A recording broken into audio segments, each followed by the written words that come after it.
There are moments in life when a woman who has spent years being strong suddenly finds herself trembling. She's the one everyone leans on. The peacemaker. The prayer warrior. The gentle anchor in a stormy world. And yet, even she has nights where she closes the door, turns off the lights, and lets herself fall apart. Not because she is weak, but because she has carried too much for too long. Every woman of God, no matter how faithful, eventually reaches a point where her soul whispers, "I can't hold all of this anymore." But here is the divine mystery when she breaks. When her heart shatters quietly where no one can see, it is not the end of her. It is the moment God steps in, not to judge her, not to tell her to be stronger, but to gather the pieces she no longer has the strength to hold. This is not a speech about weakness. This is a speech about transformation. About what happens when God does the restoring. About how he makes a woman stronger after breaking than she ever was before. Breaking is often misunderstood, because we imagine it as the moment everything slips from our hands. The second the world tilts and nothing feels steady anymore, yet what we call breaking is rarely the end. More often, it is the sacred moment when the old strength we've been forcing finally gives way to a deeper strength waiting to rise. A woman who walks with God learns this truth not through theory, but through experience. Through nights where her tears are the only prayer she can offer, through days when her smile is held together by threads she fears might snap. And yet, what she believes is collapse is often the quiet opening that allows God to pour into her life in ways she never would have allowed when she was busy holding everything together on her own. Picture clay in the hands of a potter. Clay resists at first, it wants to stay in the shape it knows. But the potter presses, turns, and guides it with intention. The clay is not harmed, it is transformed. Its yielding is not a loss of identity, it is an invitation to become what it couldn't become by staying rigid. When a woman of God feels the pressure of life shaping her, when she feels stretched, bent, softened, or undone, she is not being destroyed. She is being reformed. And the breaking she feels is not the potter discarding her, but the potter preparing her for a new purpose. We see this everywhere in the lives of ordinary women who quietly carry extraordinary burdens. Consider the mother who prays every night for her children, while secretly wondering if she has failed them. There comes a night when she kneels and whispers, "God, I don't know what else to do." People on the outside might see that moment as despair, but heaven recognizes it as trust. She is not collapsing, she is surrendering. And surrender is not weakness, it is the first true doorway to divine strength. It is the moment she stops trying to lift the world on her own and finally lets the one who made the world lift her. Think of the widow who lost everything. Her home went quiet, her days became longer, her nights felt endless. Grief visits her like a storm that won't end. But in the hollow space grief leaves behind, she begins to hear a still voice. A voice she had forgotten in the business of life. She discovers God again not in joy but in emptiness. And slowly the emptiness becomes room. Room for comfort, room for healing, room for a new identity born not from what she lost but from what she found in the silence. Her breaking does not erase her, it reveals her. Or picture the single mother working 2 jobs, carrying more responsibility than her shoulders were built for. Every day she wakes up early, every night she falls asleep exhausted. She believes her strength is the only thing keeping her world from falling apart. Then one day she realizes she cannot keep this pace. She realizes she is human, not a machine. In that moment of breaking, she learns the truth God has been waiting for her to see, that she was never meant to do everything alone. It is not God's expectation that she carries every burden. It is his invitation that she lets him carry the ones too heavy for her heart. When she finally releases that tension, she discovers a peace she hasn't felt in years. Not because her responsibilities disappeared, but because she no longer faces them without divine help. And then there's the young woman battling depression, suffocating under the weight of invisible wounds. To others she looks fine, but inside she is unraveling. The world tells her to be stronger, to try harder, to push through. But trying harder only deepens her exhaustion. One night, after months of fighting silently, she whispers a simple plea, "God, please carry me." She expects nothing from it, and yet something shifts. For the first time in years, her mind grows quiet. She sleeps, not because her problems vanish, but because she finally allows herself to lean on someone greater. Her breaking becomes the place where rest enters her life, and rest becomes the bridge to healing. This is the beautiful paradox. Breaking feels like losing control, but it is often the moment we are being guided more gently than ever before. It feels like weakness, Yet it is the beginning of real strength. It feels like falling apart when in reality, it is the moment we stop pretending we can hold ourselves together by force and begin trusting the one who actually can. Spiritual growth rarely happens when life is comfortable. It rarely happens when everything is going according to plan. Humans learn, transform, and deepen through moments that pierce the heart, moments that humble the spirit. When everything is going well, we often drift. When everything breaks, we awaken. The breaking reminds us of our dependence on God, not because we are incapable, but because we were never created to carry the weight of life without Him. Faith does not truly begin when a woman feels strong, certain, and confident. Faith begins in the trembling moments, when she has run out of solutions, run out of explanations, run out of the strength to keep pretending she's fine. Faith begins when she says, "I can't do this on my own," and instead of collapsing into hopelessness, she collapses into God. Breaking is not a punishment. It is not a sign that she has failed or that her faith is weak. It is a sacred turning point, a threshold where God invites her into deeper trust, deeper clarity, deeper purpose. He is not asking her to be unbreakable. He is asking her to let Him be the strength she can lean on when she does break. And so, breaking becomes a kind of beginning. Not a beginning she would have chosen, but one that brings her into a truer version of herself, more compassionate, more aware, more connected to God. What she once feared becomes what frees her. What she once resisted becomes what reshapes her. When a woman of God breaks, she is not losing herself. She is shedding what no longer serves her. She is releasing the illusion that she must be her own savior. She is opening her hands so that God can fill them. And in that sacred moment, she begins not just to rise, but to rise in a way she never could before. Because breaking is not the end of faith. Sometimes it is faith's first real breath. When a woman breaks, there is often a longing inside her, a kind of ache for what once was. She remembers versions of herself that felt lighter, more certain, more secure. She remembers the days when she moved with a sense of direction, when her heart trusted easily, when she believed she had some measure of control over her world.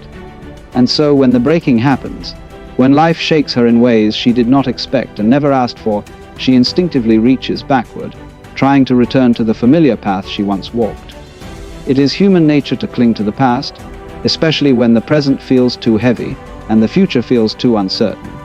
Yet in that very longing is the lesson she must eventually face. The life she lost is not the life God intends to restore.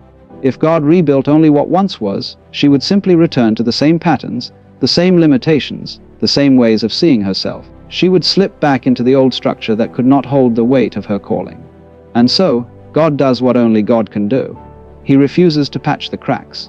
He refuses to glue the old pieces together. He refuses to restore her to a former self that no longer fits the woman she is meant to become. Instead, He begins shaping her into someone new, someone she could never have imagined while living inside the boundaries of her old life. There is something profoundly sacred in the idea that breaking is not the end of a shape, but the beginning of a transformation. The world often tells us that strength is about staying intact, but spiritual strength is revealed most clearly in those who allow themselves to be remade. Modern psychology now echoes this truth, calling it post-traumatic growth. The discovery that after profound struggle or loss, many people emerge not only healed but expanded. Their inner resilience deepens. Their appreciation for life sharpens. Their courage strengthens. They grow into more authentic, compassionate, purpose-driven versions of themselves.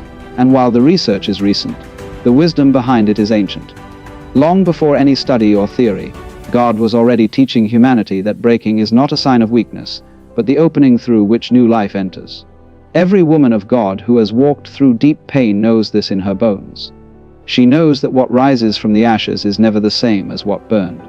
She knows that the pieces that fall away were never meant to stay. She knows that God's rebuilding does not take her backward. It carries her forward into becoming. We see this truth woven through stories that have survived centuries. Hannah, aching with longing, wept bitterly before God. Her breaking was not gentle, it was raw.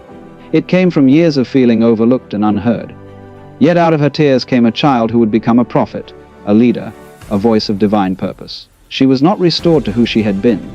She was transformed into someone whose faith became a vessel for destiny. Ruth lost everything: her husband, her home, her security. Her breaking was the kind that dismantles an entire future. Yet it was in her lowest moment that she stepped into a new path, one she could never have envisioned. She followed a whisper of loyalty and courage, and God rebuilt her life not by returning what she lost, but by gifting her something unimaginably greater. She became part of a lineage that shaped history, her name intertwined with redemption itself. Her new life was not a repaired version of her old one. It was a completely new story. And then there is Esther, standing in the shadow of fear so intense it threatened to paralyze her. She was a woman thrust into a role she never asked for, surrounded by danger she could not escape. The quiet breaking inside her was the fear of being inadequate, unworthy, or unable to do what was asked of her. Yet God did not remove the fear. He transformed it into courage. She became the very instrument through which an entire people was saved. Her strength was not a return to her old life as a hidden young woman, but the emergence of a leader shaped by divine purpose. These women were not rebuilt into who they once were. They were rebuilt into who they were meant to be. Their breaking was the threshold. Their faith was the bridge. God's hand was the architect of their becoming. A woman today is no different. When she loses trust after betrayal, she often dreams of the days before her heart was wounded, thinking if she could just return to innocence, everything would be all right. But God does not send her back to innocence. He leads her toward wisdom. He builds a heart that sees more clearly, loves more carefully, and stands more firmly.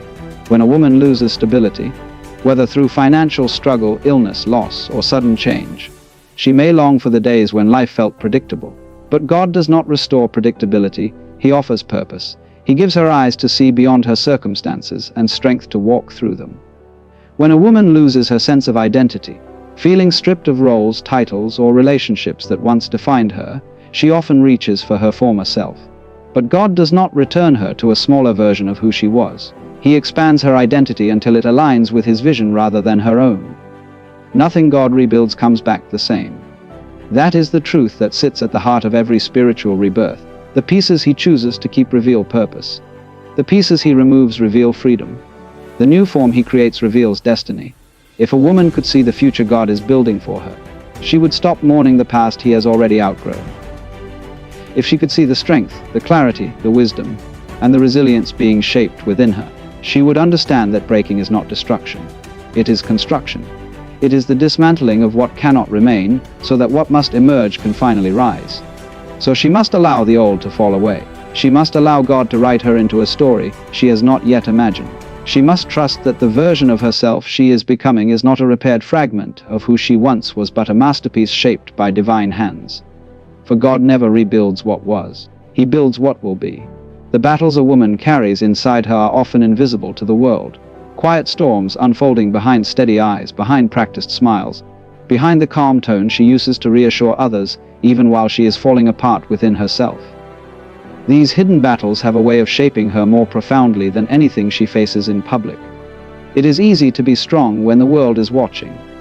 It is much harder to be strong when no one sees the weight pressing against the heart, when no one hears the questions whispered into darkness, when no one knows how deeply she longs for relief. Yet it is in those hidden places, in the silence of inner struggle, that faith takes root in a way that cannot be shaken. Every woman alive has moments where she wipes away tears before stepping out of the house, afraid that if anyone sees them, the fragile strength she's holding on to might crumble. She has mornings where she breathes slowly in the shower, praying under the noise of running water, because she doesn't want her children to hear her sadness.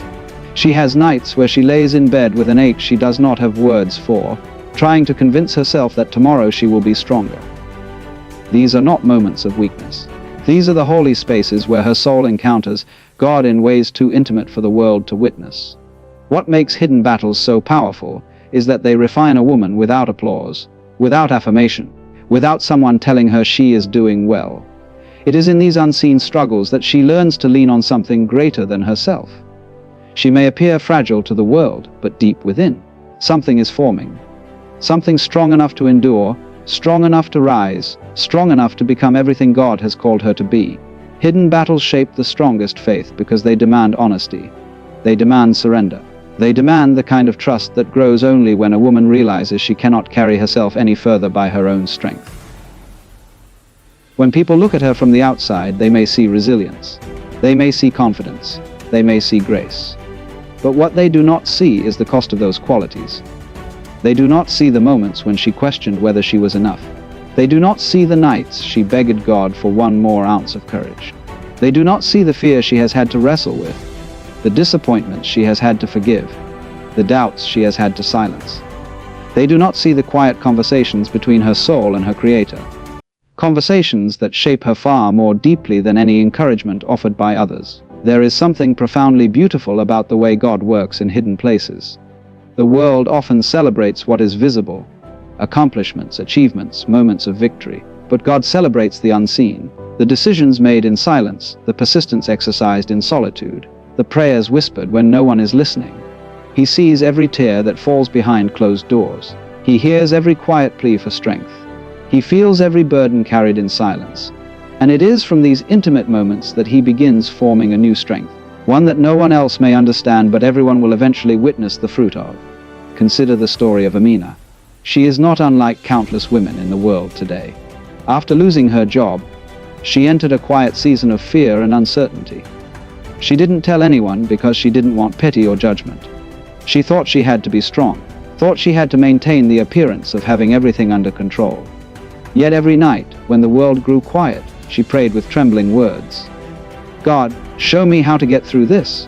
Her prayer was not confident or polished. It was raw, honest, vulnerable. And while she thought she was simply enduring hardship, something deeper was happening. In the dark, in the silence, her faith was being shaped into something extraordinary. As the months passed, she began feeling a subtle pull toward a new direction, a whisper in her spirit that suggested she try something she had never tried before. She started a small online business, not because she felt ready, but because she felt guided. She didn't know how to do everything perfectly. She didn't know if it would work. But she took one small step, then another. What she didn't realize was that the very struggle she endured in silence had prepared her for this moment. The quiet perseverance she learned during her nights of uncertainty became the courage she needed to start something new. And slowly, her business began to grow. Not because she had all the answers, but because she trusted God through a season where nothing made sense.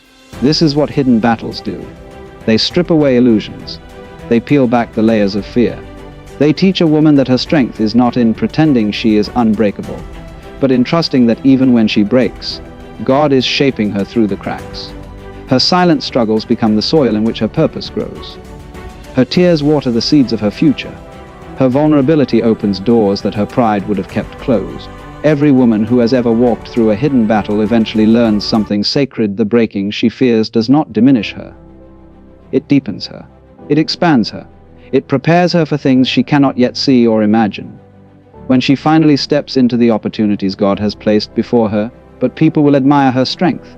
But they will never understand that her strength was not born in the spotlight.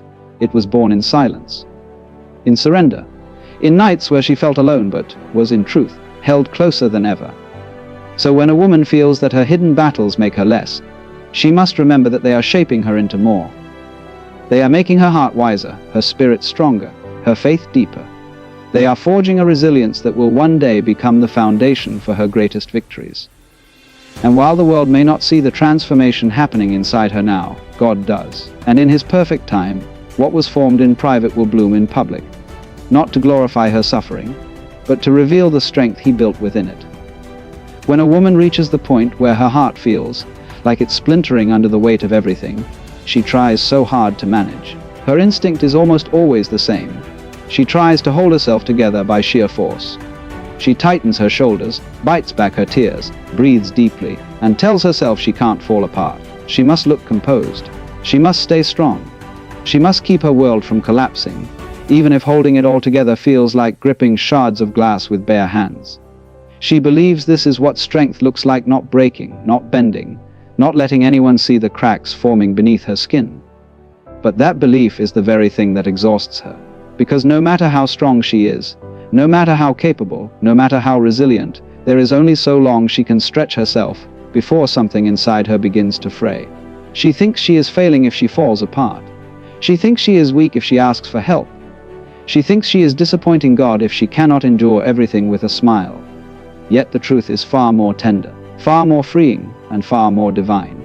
Strength is not the ability to hold together every broken piece.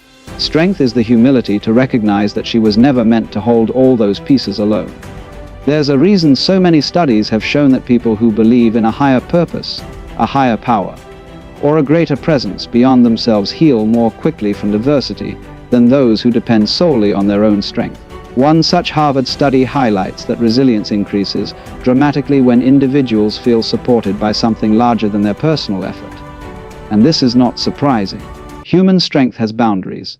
Human energy has limits. Human hearts can only endure so much before they begin to strain under the pressure. But divine support has no ceiling, no ending, no limits. It reaches into the places where human strength ends. It steps in when the soul grows tired. It holds what the hands can no longer carry. There is a moment, sometimes sudden, sometimes gradual, in every woman's life when she realizes she cannot continue by relying on herself alone. It might happen in the middle of the night, when she silently cries into her pillow, because the responsibilities she bears seem unending. It might happen in the quiet stillness of early morning, when she looks at her reflection and barely recognizes the tired eyes looking back at her. It might happen at a stoplight, hands gripping the steering wheel, when the pressure inside her chest becomes too heavy to ignore. And she whispers, perhaps for the first time, "God, I don't think I can do this on my own." It is in that whisper, so fragile, so honest, so unguarded, that something remarkable begins to shift. She is not confessing defeat. She is confessing truth. And that truth becomes the doorway to liberation. Because the moment she realizes she cannot hold herself together is the moment she becomes open enough for God to hold her. It is the moment she stops trying to force strength and begins to allow strength to flow through her from a source far more stable than her own will. This surrender is not dramatic. It doesn't need to be. Sometimes it is simply a slow exhale after days or weeks of tension. Sometimes it is a quiet prayer uttered with trembling lips.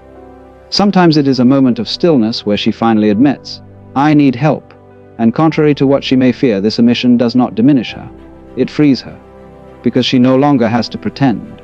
She no longer has to perform. She no longer has to be the pillar that carries everyone and everything without rest. When she lets go of the belief that she must hold herself together, she steps into the truth that she is held by grace, held by love, held by a God who is not intimidated by her tears, her fears, or her breaking. He does not step back when she falls apart. He steps closer. He does not judge her for her humanity. He embraces it. He does not demand perfection. He offers support. And what she discovers in that divine embrace is that the peace she has been chasing cannot be found by tightening her grip. It comes when she finally releases her grip and trusts that she will not collapse into emptiness. She will collapse into God. This is where a new kind of strength emerges. Not the strength of tension, but the strength of trust. Not the strength of holding, but the strength of being held. It is the difference between standing rigidly in a storm and allowing herself to be sheltered beneath a protective hand. It is the difference between surviving on adrenaline and living on grace. When God holds her, the pieces that once scattered in all directions begin to form a pattern she could not have created herself. She stops striving and starts breathing. She stops panicking and starts listening. She stops living in fragments and begins living in peace. She learns that her breaking point is not a point of failure. It is the point where the weight shifts from her hands into God's. And as that weight shifts, something profound happens. She begins to feel lighter. She begins to breathe deeper. She begins to move differently. Life no longer feels like a series of crises to manage. Instead, it becomes a journey she walks with God beside her, guiding her, strengthening her, carrying her when her steps falter.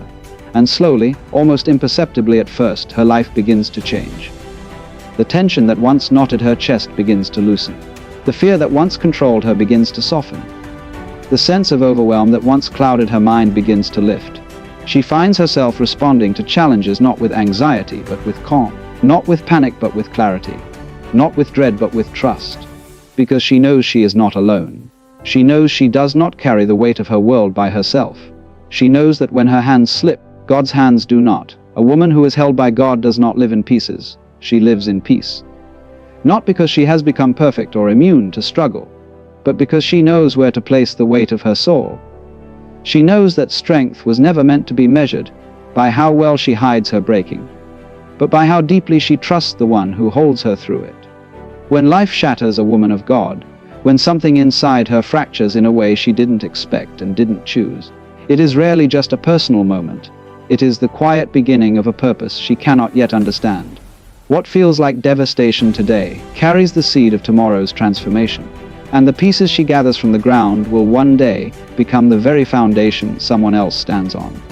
This is why what breaks her today does not end with her. It becomes a lifeline for someone she hasn't even met yet. Pain has a strange way of carving out space in the human heart. It softens what was once guarded. It sensitizes what had ground numb. It awakens what was asleep.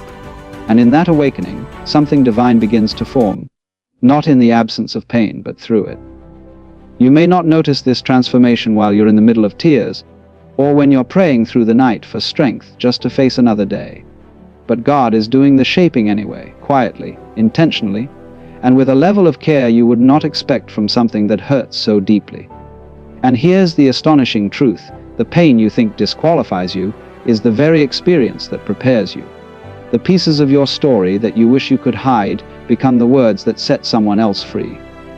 The breaking that made you feel small becomes the power that makes another woman feel seen. The very moments that stole your breath become the ones that restore breath to someone else. This is how God works, not by erasing your struggle, but by transforming it into something that carries light. There are countless real stories that show this. A woman named Sophia once battled anxiety so severe she could barely leave her home.